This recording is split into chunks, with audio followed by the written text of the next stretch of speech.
안녕하십니까. 언제나 소비자 편에서 방송하는 콘스탄트 김입니다. 이번 시간에는 돈 버는 증여가 되겠습니다. 2주택자가 반드시 주택을 증여해야만 하는 이유 5가지에 대해서 오늘 알아보도록 하겠습니다. 일반적으로 증여를 하게 된다면요, 5가지 좋은 점이 있습니다. 한 가지만 있어도 증여해야 하는데요, 무려 5가지나 있다? 무조건 증여해야 하는 것 아닙니까? 먼저 증여효과 첫 번째가 되겠습니다. 상속세를 대폭적으로 줄일 수가 있습니다. 과연 그런데 주택을 증여하면서 어느 정도의 상속세를 줄이는지 알아보도록 하겠습니다. 사례를 통해 알아보겠습니다. 상속재산으로 A주택이 20억 원, B주택이 20억 원, 금융재산 10억 원, 기타 부동산 30억 원 해서 토탈 80억 원을 가지고 있습니다. 그럴 때 20억 주택에 대해서요, 만약에 증여를 하게 된다면은 증여를 안 했을 때랑 비교를 해보겠습니다. 20억짜리 주택이 매년 4% 가격 상승을 하게 된다면 10년 후에는 무려 30억 원이 되거든요. 따라서 증여하지 않는다면 30억 원에 대해서 상속세를 물어야 하는데, 상속세를 50% 가정 시에는 무려 15억 원을 더 내야 되거든요. 그러다 보니까 20억짜리 주택을 증여하게 된다면은 15억 원의 상속세를 절세할 수가 있죠. 20년 후에는 증여하지 않는다면 44억 원이 됩니다. 따라서 22억 원의 절세가 가능한 것이죠. 증여함으로써요. 그러니까 반드시 증여할 필요가 있습니다. 증여효과 두 번째가 이번엔 되겠습니다. 종합부동산세라고 하는 종부세를 평생 줄일 수가 있습니다. 과연 또 종부세는 어느 정도 줄이는지 알아보도록 하겠습니다. 자, 이번에도 사례를 통해 알아보도록 하겠습니다. 1세대 2주택인데 엄청나게 주택가격이 높아서 현재 종부세가 5천만 원이라고 가정해 보도록 하겠습니다. 여기에는 농특세 20%까지 포함된 금액이 되겠습니다. 매년 4% 종부세가 상승한다고 가정하면요, 10년 동안 6억 원이라고 하는 종부세를 절세할 수가 있습니다. 그 다음에 20년 동안 8억 8,860만 원의 종부세를 절세할 수 있죠. 증여를 함으로써요.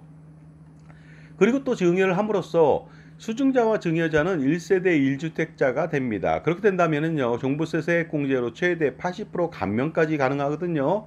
따라서 종신토록 어떻습니까? 평생토록 종부세 지옥에서 벗어날 수 있는 길이, 유일한 길이 바로 사전 증여가 되겠습니다. 주택을 분산하는 것이죠. 자, 이번에는 주택 증여 효과 세 번째가 되겠습니다. 양도소득세 절세가 가능하다. 이건 또 무슨 말일까요? 2주택자인 경우에 양도세 중과는 피할 수가 없습니다. 비록 지금 한시적으로 1년 동안 계속해서 중과세를 유예 연장하고 있습니다만은요, 원래 2주택자는 기본세율 플러스 20%, 최고 71.5%의 양도세 중과는 피할 수가 없거든요. 자, 그렇다면 이것도 사례를 통해 알아보도록 하겠습니다. 1주택을 증여함으로써 증여자와 수증인은 1세대 1주택자가 될 수가 있거든요. 이렇게 된다면 양도세 중과를 배제하고 양도세 비과세가 가능합니다. 그리고 양도차익이 12억 원인 경우 양도세 등 총 7억 8,500만 원가량 절세가 가능하거든요. 그러니까 어떻습니까? 증여하지 않는다면 양도세 중과를 피할 수가 없고요. 증여를 하게 된다면 당연히 양도세, 1세대 1주택 비과세 12억 초과라 할지라도 얼마 안 되는 양도세 부담 때문에 반드시 증여를 할 필요가 있겠죠. 자, 그리고요, 증여효과 이번엔 네 번째가 되겠습니다. 주택을 부담부 증여가 아니라 단순 증여를 통해서 자녀의 주택 임대보증금이 남아서 그것으로 자산운용을 할 수 있는 장점이 있습니다. 과연 증여를 단순 증여를 함으로써 임대보증금을 지원함으로써, 지원이 아니죠, 당연히 상환해야 되는 금액이 되겠습니다. 얼마나 자녀 아니면 손자녀 자산 증식에 도움을 줄 수 있을까요? 이것도 사례를 통해 알아보도록 하겠습니다.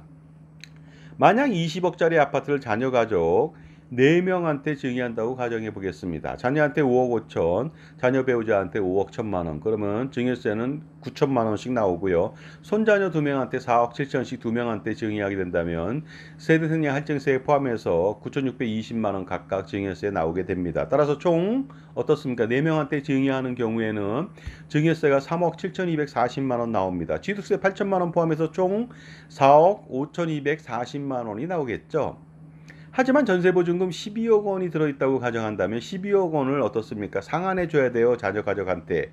그렇게 된다면 세금 납부 후 7억 4,760만 원이라고 하는 자산을 운영할 수가 있겠죠. 연 6% 자산 운영한다고 했을 때요. 초년도에 4,486만 원의 자산 운영 수익이 생기고요. 10년 동안 보증금을 5회 10%씩 인상한다고 가정했을 때 10년 동안의 총 자산 운용 수익은 6억 779만 원이나 되거든요. 그럼 엄청나지 않을 수가 없겠죠. 이것 또한 자녀한테 주지만 사실은 수렴청정, 콘스탄트 김의 수렴청정 증여로 부모님이 대신 자산 운용을 하면 되겠습니다. 물론 콘스탄트 김의 NGP 플랜을 통해서 손자녀 법인을 만들어 놓은 다음에 자녀한테 단순 증여해서 12억 원의 전세 보증금 주고 남는 돈, 세후 남는 돈을 자녀 가수금으로 넣고 그 다음에 부모님이 운영하면 되겠습니다. 물론 부모님의 가수금도 넣으면 더 좋겠죠. 자, 지금까지 제 정보가 도움이 되신다면 무료 구독하고 좋아요 부탁드리겠습니다. 특히 멤버십 회원가입을 통해서요. 저의 동영상 프리미엄 서비스가 지속적으로 늘고 있습니다. 현재 400여 편 이상이 되거든요. 지속적으로 4천여 편, 4만여 편 계속 추구할 것으로 보이는데 그 멤버십 회원들만 볼 수가 있습니다. 그래서 그 멤버십 회원께서 저의 콘스탄트 김의 노하우, 절세 노하우 및 비법을 배우셔갖고 수억 원 내지 수십억 원 아니면 그 이상의 절세를 한번 해보시기 바랍니다. 자, 그리고요. 상속주택 과세특례 혜택이 있습니다. 상속주택 과세특례라고 하는 것은요.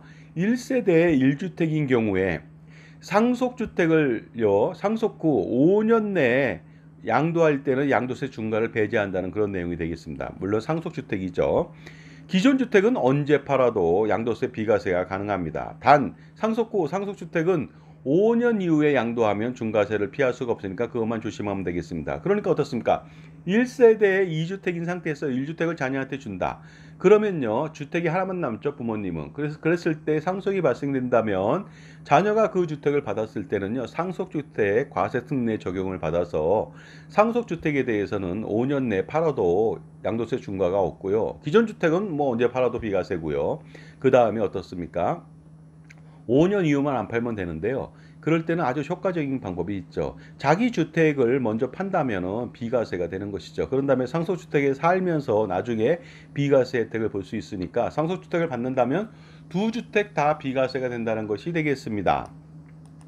상속주택 과세특례 계속적으로 알아보도록 하겠습니다. 상속주택을 받았을 때는 5년 동안 종부세 주택수에서 제외됩니다. 특히 5년 후에도 제외되는 경우가 있습니다. 그것은요. 지분이 40% 이하인 소수주택이거나 소수지분주택이거나 수도권에는 6억 원, 기타는 4억 원 이하, 이 공시가격이 되겠습니다. 자기가 받는 금액이에요. 그러니까 20억짜리 전체 공시가격이라 할지라도 자기가 받는 금액이 6억 원 이하, 4억 원 이하일 때는 주택수에서 평생 제외가 됩니다. 그러니까 아주 효과적이죠. 종부세도. 그 다음에 계속적으로 상속주택 과세특례 알아보도록 하겠습니다. 주택 취득 시 취득세 중과도 배제됩니다. 상속 후 5년 내 신규 주택을 매입하는 경우 상속주택은 주택수에 포함되지 않다 보니까 어떻습니까? 그 취득세 중과 대상에서 제외된다는 것이 되겠습니다.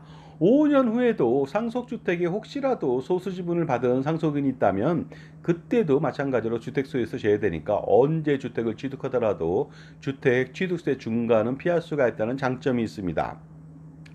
또한 주택을 증여함으로써 그 효과가 또 6번째 숨어 있는 것이 있습니다. 그것도 알아보도록 하겠습니다. 건강보험료 부담이 해소될 수가 있습니다. 경감되죠. 2주택인 경우 건강보험 지역가입자 전환 시 재산 등 건보료 부과가 있으므로 절대 피할 수가 없겠죠.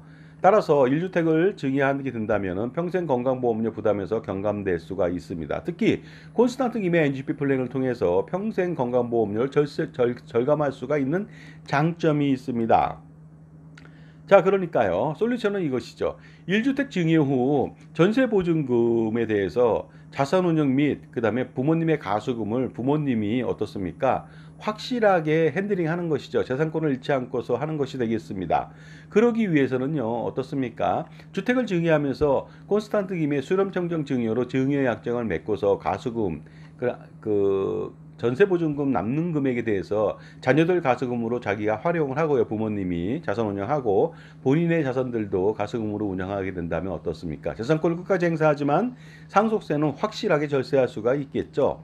바로 그 손자녀 법인을 설립해서 그 자산 운용을 하면 되겠습니다. 가수금을 운영하면 되겠죠. 그것이 바로 콘스탄트 김의 넥스트 제너레이션 플랜, NGP 플랜이 되겠습니다.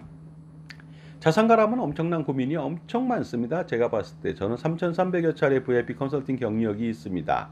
그런데 이 모든 것들 증여세, 상속세, 혈세, 기타 등등 여러 가지 산적한 사항이 있는데요. 그런 거 한꺼번에 해결할 수가 있습니다. 그것이 뭐냐? 콘스탄트 김의 NGP 플랜, 넥스트 제너레이션 플랜을 통해서 해결 가능합니다. 그러다 보니까 NGP 플랜은 할아버지, 아버지, 손자녀 3대에 걸쳐서 100년 동안에 어떻습니까? 그 이상도 가능하지만 세금 우산을 펼쳐 제공해 드릴 수 있고 투자 우산도 펼쳐 제공해 드릴 수가 있습니다. 투자 수익도 개인이 투자했을 때는요. 세금 폭탄이나 건보료 폭탄을 막지만 법인에서 한다면은 올바른 투자 수익률을 지향할 수 있고요. 그 다음에 수익에 대해서 세금은 거의 없다는 것이 상대적으로 거의 없다는 것을 제가 증명해 드릴 수도 있겠죠. 그렇다면 100년 동안에 얼마나 많은 투자 수익하고 절세 효과를 누릴 수 있겠습니까? 자산 규모에 따라 다르지만요. 정말로 수백억, 수천억 그 이상이 될 수가 있으니까 반드시 콘스탄트 김의 NGP 플랜을 실행해 시켜 보시기 바랍니다. 그러려면 세미나에 한번 참석해 보시기 바랍니다. 2024년도 10월 4일 금요일 오후 2시, 10월 5일 토요일 오후 2시 각각 1차례씩 2차례 합니다. 강남역 공간 이지가 되겠고요. 신청 방법은 아래 계좌로 참가비 5만 원을 입금해 주시고 저한테 문자를 보내주시면 되겠습니다. 성함하고 그 다음에 교육계좌를 문자 보내주시면 되겠죠. 그러면 나중에 그 세미나에 참석하시는 분은 제가 제 저서에 사인해서 공짜로 드리고요. 아니면 이북을 전해드리도록 하겠습니다. 강남역 공간 이즈 자, 5번 출구에 나오시면 2, 3분 걸으시면 간단합니다. 그러니까 승용차보다는 지하철 이용하시고요. 도보로 간단하게 오시면 되겠습니다.